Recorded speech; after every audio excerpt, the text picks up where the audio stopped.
be upstanding for the worship of the Mayor Councillor Margaret Fortin.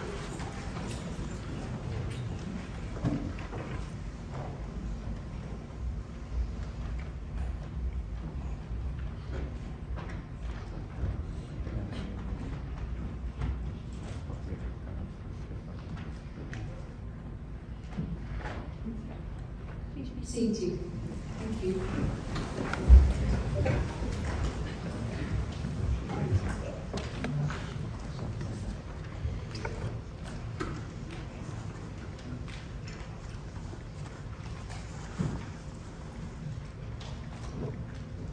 Good evening, everyone. And a very warm welcome to you all on this very special day. Today we gather here to commemorate and remember those who cannot speak for themselves and yet speak so powerfully to us. The theme for this Holocaust Memorial Day is One Day. And on reflecting upon that theme, it struck me it has many possible interpretations and each of us will have our own. One day to cherish a memory that we keep with us every day. One day to remember a loved one in a faded photograph. One day with hope for tomorrow that we can live better lives. One day that brings peace and harmony to all. One day is a snapshot in our lives, but for those we remember, it was just another day of living horror without hope or respite. On this one day that is so important to everyone, as we sit here together with a common purpose, it is a day to remind us we must remember every day.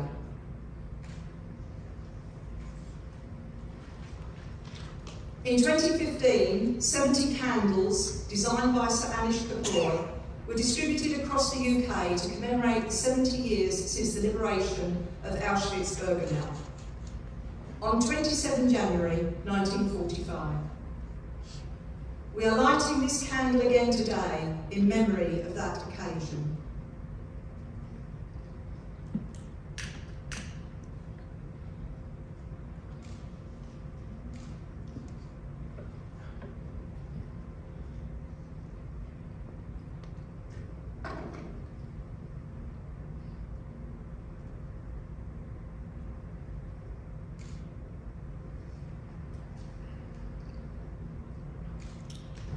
I would now like to ask the Mayor's Chaplain, Reverend Paul McKay, to lead us in prayer.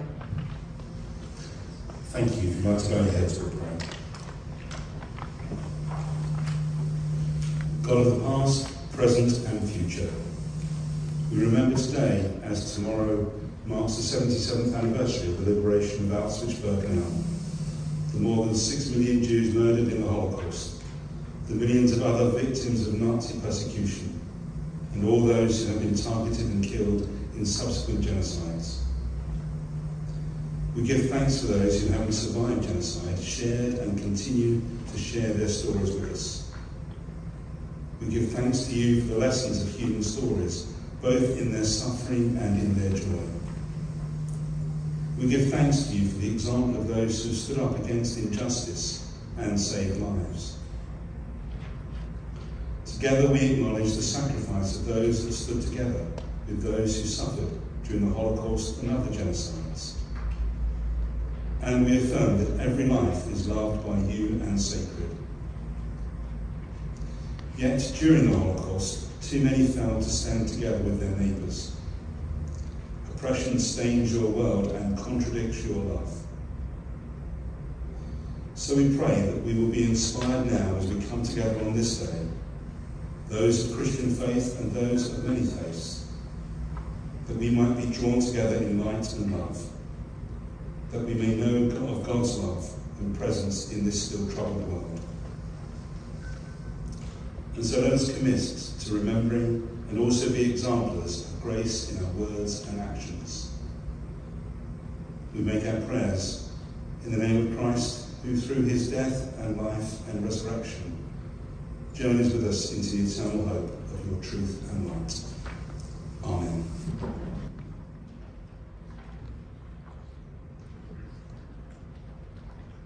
Our thanks to Father McKay. I would now like to invite Rabbi Israel Hyman from Southend-on-Sea Hebrew Congregation to give us his reflections on the 2022 theme, One Day.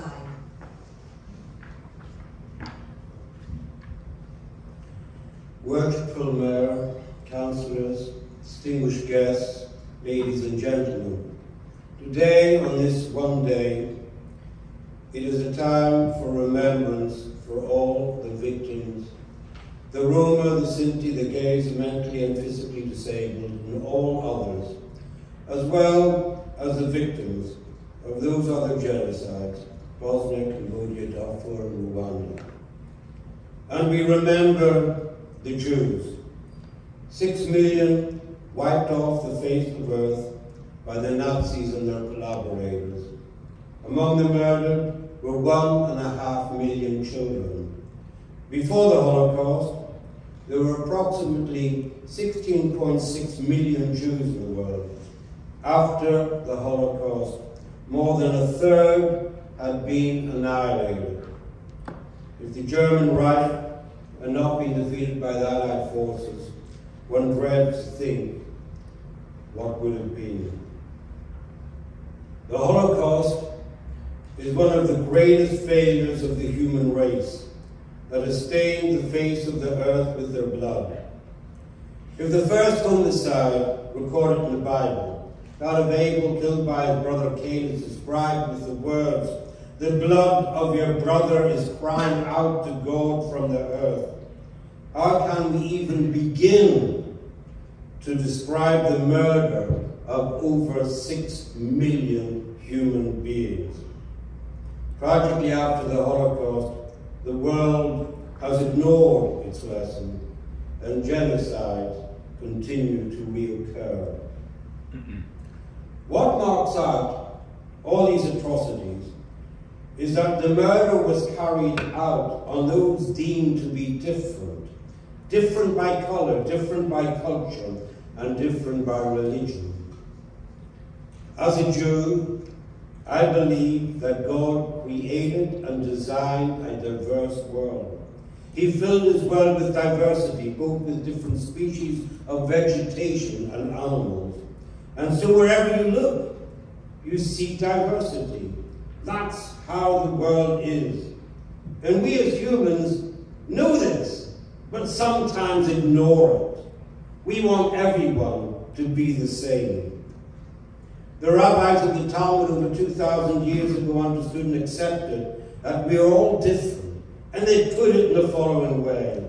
Just as every human being looks different, so they are different in their ideas and ways.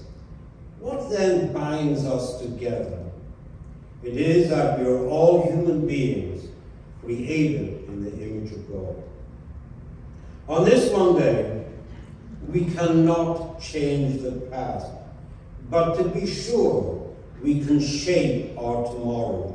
For today, all of us here can resolve to embrace diversity and difference, to work to cast aside prejudice and hate, to obliterate from our heart what divides us, and to concentrate on what unites us. We can allow differences to inspire togetherness by accepting and respecting that diversity is real. We can share and learn from one another, knowing that one can love another different from oneself. If there's one thing that we should learn from the COVID pandemic, it is that we are all in this world together, for it has spread throughout the earth, and whatever the color or creed of the victim, it has not made the slightest difference. To the virus, we are all equal human beings. If all of us here on this one day leave with this message ringing loudly in our ears, then I believe we can and will change our tomorrow. Thank you. Thank you very much, Rabbi Hyman. I would now like to call on Rabbi Warren Elf from Southend District Reform Synagogue to introduce our very special guest speaker.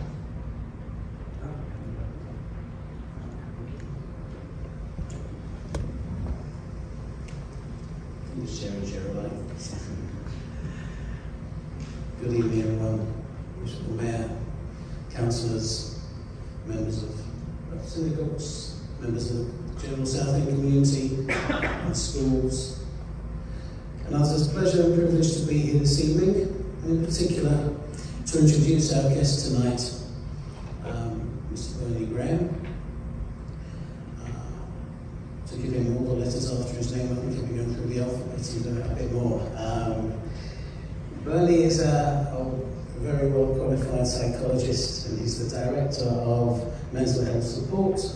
He's worked in the field of mental health and training, and helping lots of others many years, and is an acknowledged expert in the field. But he's not here tonight because of that expertise.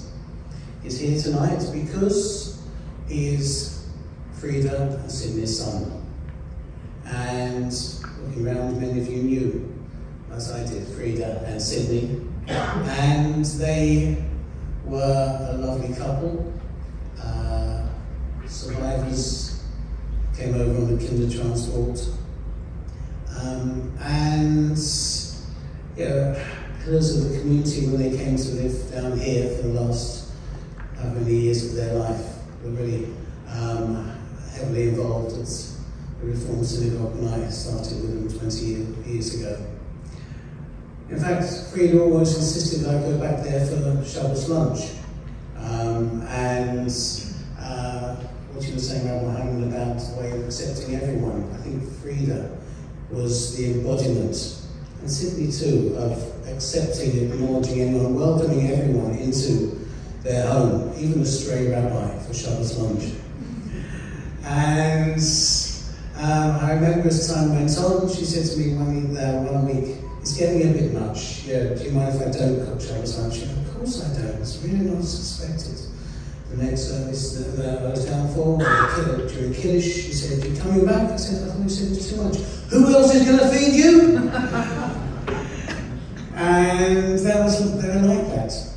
I was introduced to their 4 children, Susan, Barbara, Mark and Bernie, and they're all unique individual characters. And the fact that Frida and Sydney survived and had such a wonderful family, each of them with their own strengths and their own offerings to society and the world, I think says a lot about survivors, that one day can make a difference, that each of them in their own way make a difference. As you may have seen from the details of the publicity, and you might even have seen the programmes when they came out, Bernie was involved in My Family, the Holocaust and Me, with Rob Rinder, and I know he's going to say something about that, just a suspicion.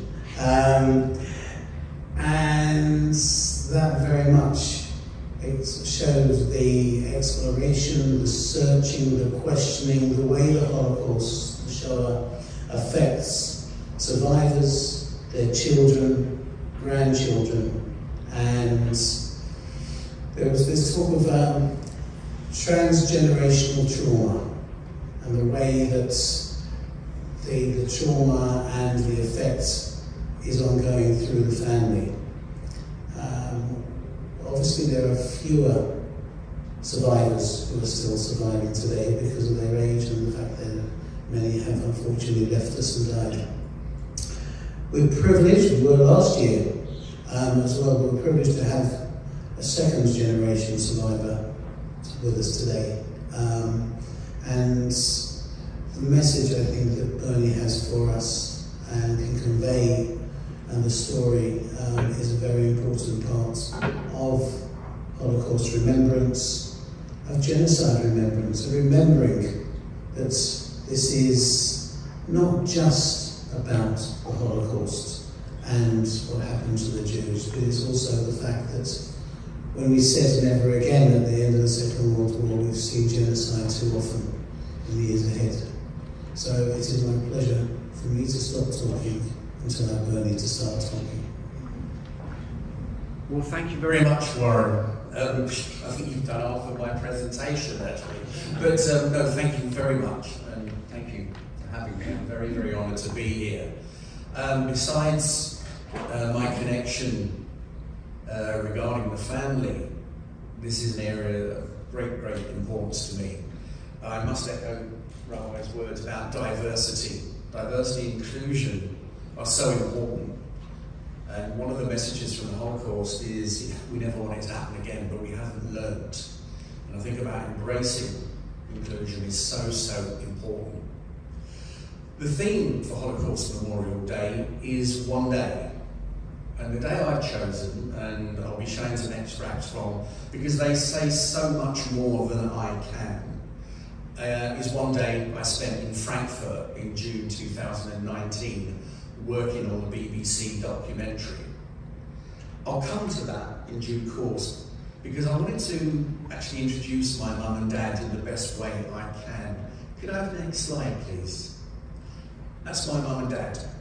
I think that captures a lot.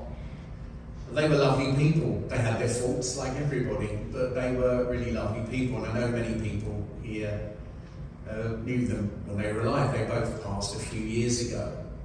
But I think it's important to show a photograph and to speak of people's names, because it brings the reality home. My mum and dad lived in Westcliff for the best part of 20 years. They loved it down here. My father really, really wanted to come and live here. He was in the Navy, which I may come to at some point, the Royal Navy.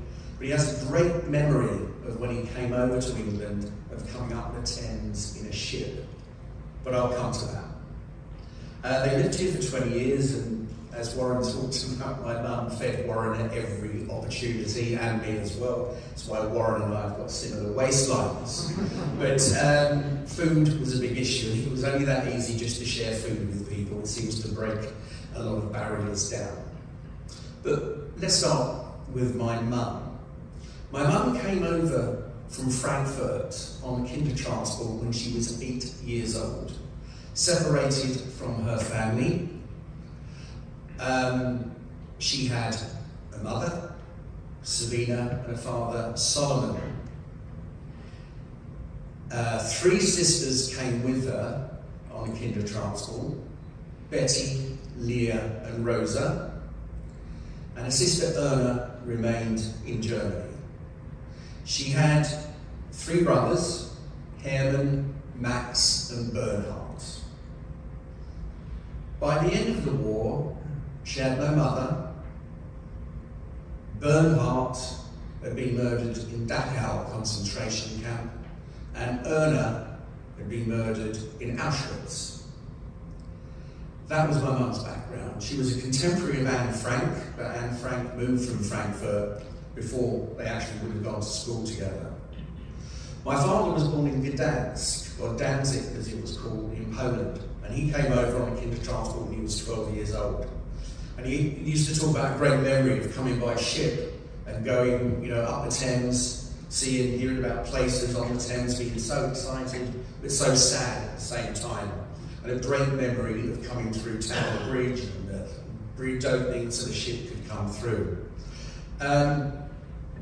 He had an extended family of about 20, his immediate family and an extended family of about 20 in Danzig, and a mother. His father had died before the war. He had 2 sisters, Mina and Regina, and brothers Shmuel, Asher, Eliyahu, and Aaron. By the end of the war, it was just him and 1 sister, Regina. All the others had been murdered, and it's very hard to find out where they were murdered because people from Poland, the records aren't so good. Germans at the time, the Nazis, were very good record keepers. It was less so in the Polish areas. Mina, we believe, and her brothers died, and his mother, they died in the camps at Treblinka or Belzec, but we're not sure, we can't find out. Aaron, one of his brothers, was born with Down syndrome. So for him, at that time, It was particularly difficult. People didn't have the understanding that they have today. But for him, being Jewish and having Down syndrome would have singled him out. So while we remember, and I absolutely must echo that there were 4 million other victims of the Nazis, homosexuals, gypsies, Jehovah's Witnesses, a whole range of people, Poles, Slavs, there were people from black and minority ethnic groups that died in the camps as well. There were a whole range. But due to an initiative the Nazis had called Action T4, a euthanasia, they murdered over 300,000 mentally and physically disabled people, many of them children. And I think we should take a moment just to think about those people. Because it's one of the areas, it's a hidden part of the Holocaust. Many, many groups were affected, but having this link with Aaron and living with Down syndrome, it's really gave me pause for thought. It really has. All of it was horror after horror, but when I think of children being euthanized because they were different, because they look different, seeking a purity of race that is a disgrace to any belief system, I find that very, very hard, particularly when it's around children. One of the areas I deliver training is in transgenerational trauma, and lots of groups. So one of the areas I focus on, I actually do a session around transgenerational trauma where I look at slavery, the African slavery Holocaust as I call it, and the Nazi Holocaust. We see processes and experiences that are passed on, mainly socially, but people will argue genetically as well. It's quite a background to me being here. My dad's story was not covered by the BBC programme. It was too difficult. There were no records. We can't find records. I've tried many, many times to find out about what happened to my dad's brothers and his sister Mina. It's beyond. The libraries in Germany, they were great record keepers. There's no information there. But I was lucky enough, in inverted commas, through trying to support the programme, the documentary, My Family, The Holocaust and Me, that they interviewed two of my daughters about doing it, and then they interviewed me, and I was surprised they took me. My daughters are a lot better looking than I am, so I thought they would have taken them, but they chose me in the end. And this focused on really my mum's family and the pursuit of truth, as much as one could ever get to truth, about what happened to my grandmother Sabina. We believed had actually been taken to Auschwitz and survived, but she died soon after from malnutrition. I also wanted to find out about what happened to my grandfather, Solomon.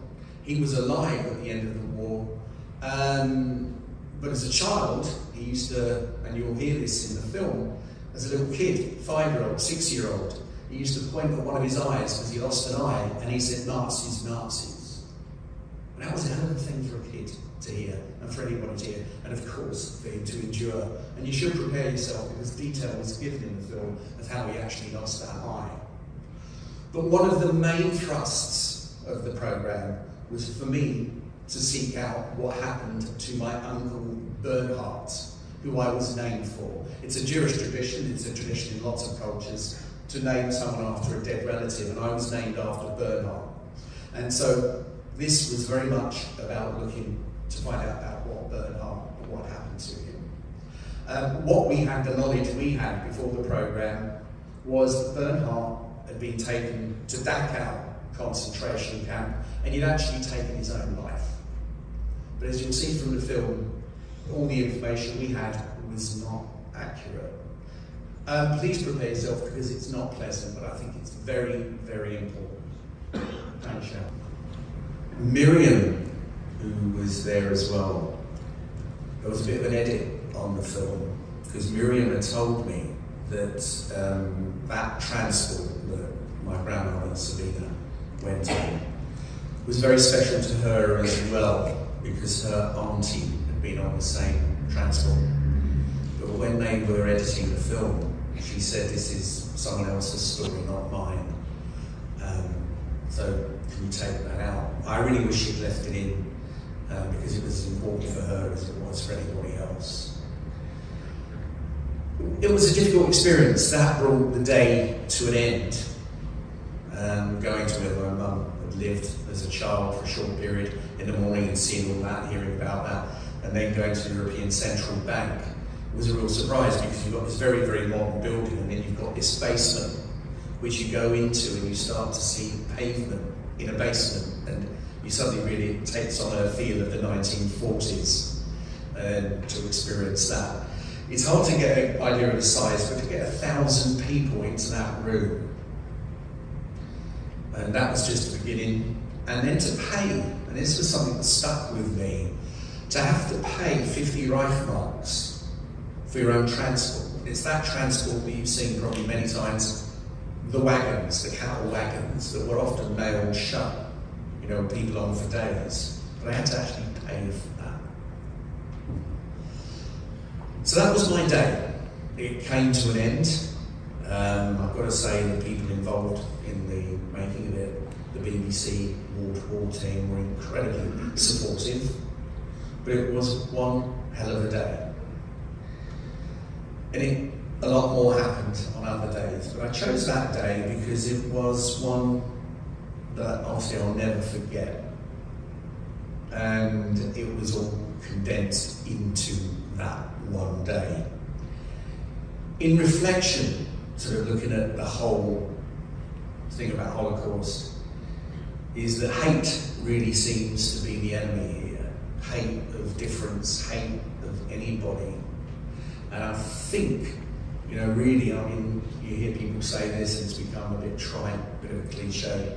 But seriously, if people just loved each other a little bit more, we wouldn't have any of this stuff. And it really is about respect, embracing difference, and learning to love people, as been said, love people that are different to you.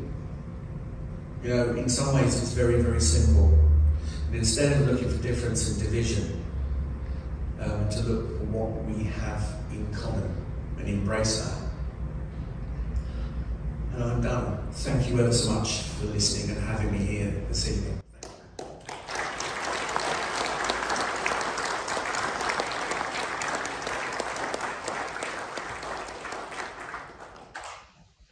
Bernie, I think I speak on behalf of everybody here. That was an incredibly moving story, and thank you for sharing it with us. Can I now ask Rabbi Hyman to please give us a memorial prayer? I'll recite the prayer, first of all in English and then in Hebrew. God, who is full of compassion, may he grant perfect rest beneath the wings of the divine presence to the 6 million Jewish people, men, women and children, and all who were ruthlessly murdered by the Nazis and their collaborators, and to those who have perished in other genocides. We beg you, Lord of compassion, shelter them forevermore. May they rest in peace, and let us say Amen. Now in the Hebrew. El Rachamim Shochem Avrodim, Ametzem Chonchino, Dachak Shechino, Emarot Keloshim Torim, Gezor Barak Yom Mazilim, Es Nishmois, Rivavas Al Yisrael, Anashim Etav Shemagu, ושנשחטו, שנחנקו ושנשרפו, ושנקברו חיים, הקידוש השם, בידי המרצחים הגרמנים אבריהם, והנהרגים מכל העמים, אנא ברחמים, יחזירם את זיתנה ברלמים, Mitzvah Chaim Nishmasom, Abino Nachalosom, Began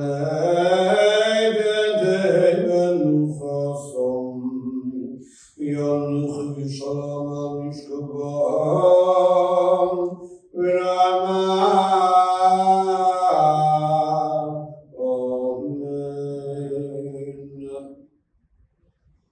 future is one element of the one-day theme that I referred to in opening.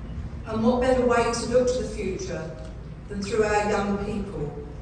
So I introduce students from Westcliff High School for Boys and their presentation of their recent work relating to the Holocaust. Good evening. Thank you for inviting us. We are here to present to you how Westcliff High School for Boys commemorates the Holocaust. Westcliff High School for Boys commemorates the Holocaust every year with a Holocaust Memorial service held in the main school hall. All pupils year 9 and above attend this service and receive a programme of events. There is a platform party of senior students, the Chair of Governors and the Headmaster, Mr. Skelly. Pupils enter in silence out of respect, and the service begins with solemn music played by a current student at Westcliff High School for Boys on the organ. Throughout the service, hymns are sung by all pupils, commemorative music is played by fellow pupils, and readings are delivered by members of the platform party. These readings include extracts from the Bible, as well as contemporary poetry and quotes. The service then concludes with a reading by the Headmaster, Mr. Skelly, which sheds light on modern-day acts of violence and encourages students to reflect on the Holocaust. The service then ends with a minute of silence, where the school's combined cadet force stand to attention. The Holocaust is taught in years 9, 11 and 13 in order to reflect the importance of this event to our society. Holocaust education forms part of the school's personal, social and health education programme. The Holocaust is also studied as part of the History GCSE, where students from year 11 learn about the Holocaust in context within their study of Nazi Germany. The Holocaust is a key area of significance in some GCSE history examinations. This examination board could ask specific questions regarding the Holocaust.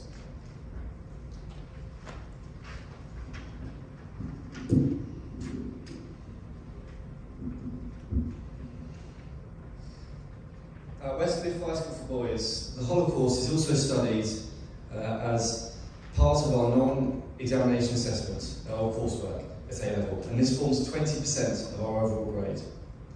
We carry out a historical inquiry and analyse and evaluate historical interpretations, and this enables us to form critical views based on our readings of 3 major historians. By the deadline, we are expected to have written a 3,000 to 4,000 word essay, and this coursework is completed by Westcliff students in Year 13 as a complement to our study of German history.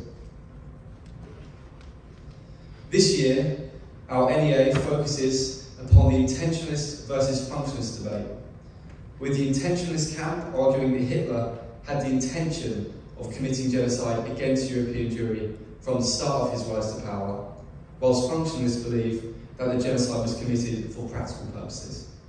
And this debate seeks to answer 2 critical questions. Who made the decision for the annihilation of the European Jewry, and when was this decision made?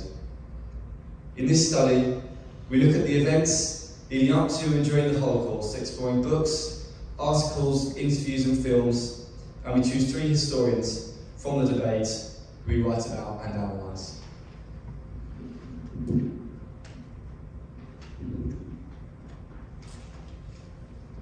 I will be reading an example of an introduction to our coursework focusing on the Holocaust. The Holocaust was arguably the most heinous genocide in history, often exceeding human comprehension.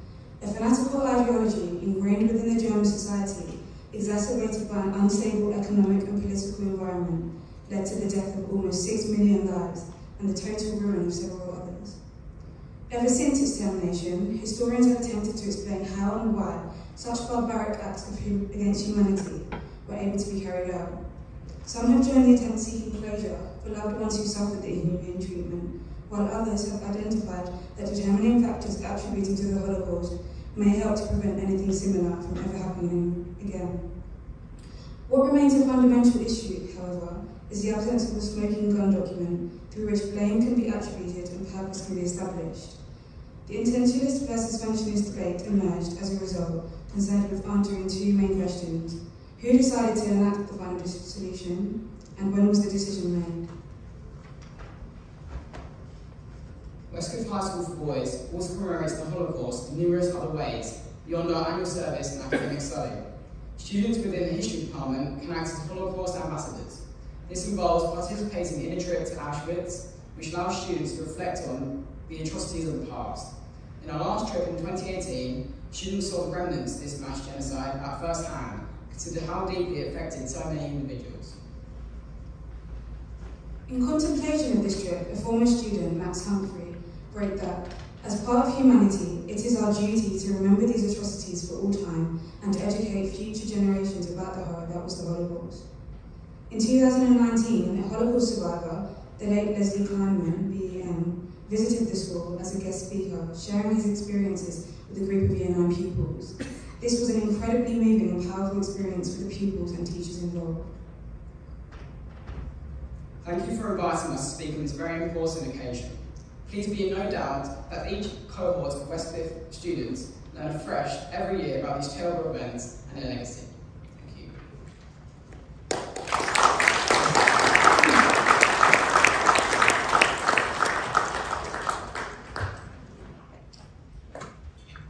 Thank you all so very much.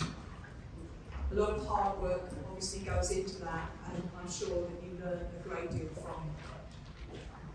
Now for some music. And I'm pleased to welcome Andrew Walters, who will perform two pieces from a play with music by Joshua Sobel entitled Ghetto.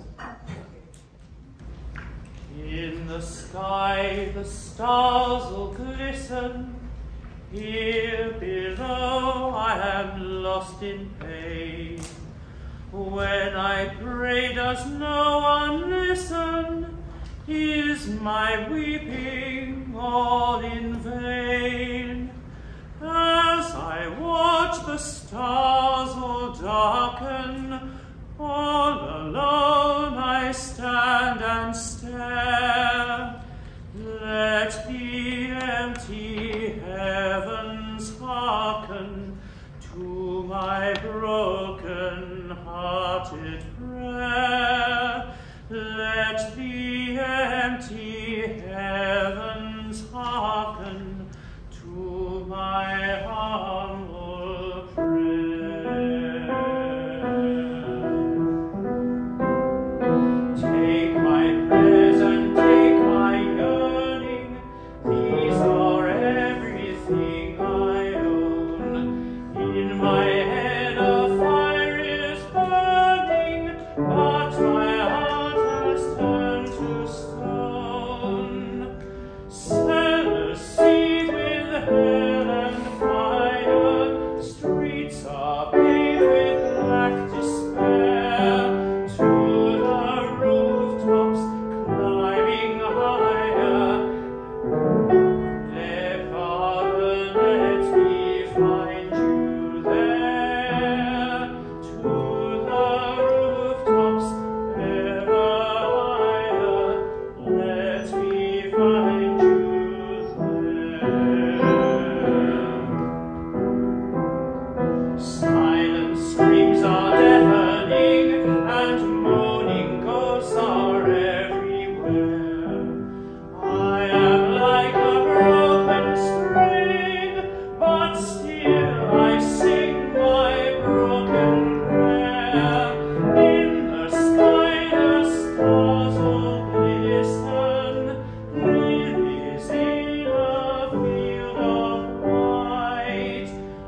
In Southend, we have a thriving youth council, and we're now going to hear two poems read by the youth mayor, Scott Keble, and the deputy youth mayor, Marion Simmer-Conway.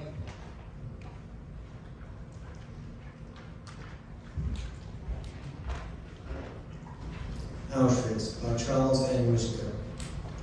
The semi-quavered chugging of the train on the track, and the people on board who will never go back, and the terror in the eyes of all the young ones to go, with no one knowing as the train comes to slow. Those men at the station as the ramps drop down, where humanity lost is the only crippled sound. Hope gone for those who stand behind the hard sharp wire, and the smoke in the towers rises just a little higher. And the blue ink stabs a little harder in the skin, above the veins of despair where murder let it in, and the terror in the eyes of all those about to leave, another train on the track, no last minute reprieve. And the slow, crotchet chugging of the train on the track, and the people on board who will never go back.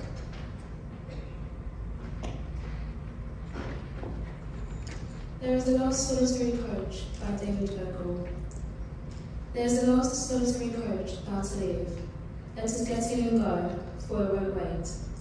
I have seen young girls going softly, with sad faces that look ashamed and sorry, like purple sunsets, and chubby pink children who went simply, because they were called. And I have seen men who stepped proud and straight through the world streets, whose large eyes went raging, far and wide. They too got in calmly and left, and we are the last. Day is declining. The last solitary coach is about to leave. Let us too get in quietly and go, where it won't wait. Thank you both very much, and long may the Youth Council thrive in Southend. Music is very important in all cultures, and we're now going to hear from our prestigious Southend Boys and Girls Choirs under the direction of Roger Humphrey, with solo violinist Edmund Griffiths, performing 4 specially chosen pieces.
set of pieces and performances. Well done, everybody. It was excellent.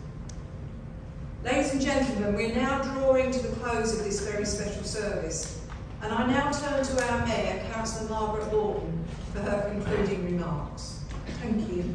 I would just like to thank Bernie for coming to Southend today, sharing his story with us.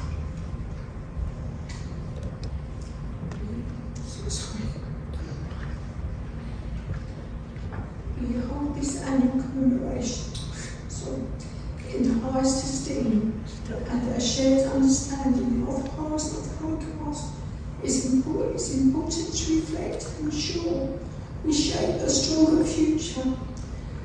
This is particularly important as we soon begin our journey as England's newest city. Thanks for the preparation and delivery today go to Rabbi Hyman and Rabbi Elf, to my chaplain, Reverend Paul McKay. I would also like to thank the other councillors who are members of the Holocaust Memorial Day Working Party and their support. Rosemary Pennington needs to be mentioned as her continued drive to develop new speakers for this event and the associated activity. Other council officers include Sharon Wheeler for technical support, Tony Mayer for filming the service, and Robert Harris. Many thanks also for musical contributions from Simon Ramett, Andrew Waters, Roger Humphreys, and the Southend Boys and Girls Choir. I would also like to thank the Westcliff High School for Boys for their representation, the Youth Mayor and Deputy Mayor as well. In conclusion, I must emphasise that we as a society must not tolerate people being persecuted on the grounds of race, religion, or for other reasons. Since the end of the Second World War, there have been a number of other cases where people have been persecuted because of their race or religion. These include Rwanda and Serbia, as well as others. We should reflect that but for circumstance, we could also be subject to persecution. And I think the words of John Stuart Mill still apply today, and he said, "Let not anyone pacify his conscience by the decision that he can do no harm if he takes no part and forms no opinion. Bad men need nothing more to compass their ends than good men should look on and do nothing. He is not a good man who without protest allows wrong to be committed in his name." Thank you all for joining me here today. Thank you. Please be upstanding for the words of the Mayor to retire.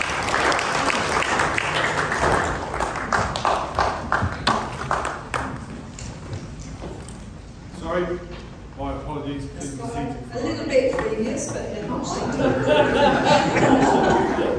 I'd just like to say thank you to the Mayor for her support in this event and for her thoughts, which are obviously deeply given. So we come to the end of this service, a service that I hope has enlightened, taught and given us much to think about. I encourage you all to look at the exhibitions out in the foyer and come to the tree planting ceremony if you can tomorrow at noon just by the Civic Centre. Thank you all for coming and participating and listening and reflecting. I hope you all have a safe journey home, and one day, next year, I hope we will all see you again for a very special event. And finally, these words. You didn't think about yesterday, and tomorrow may not happen. It was only today that you had to cope with, and you got through it as best you could. The words of Ibn Neil, a survivor of the Holocaust. It was just one day. Good night, everybody.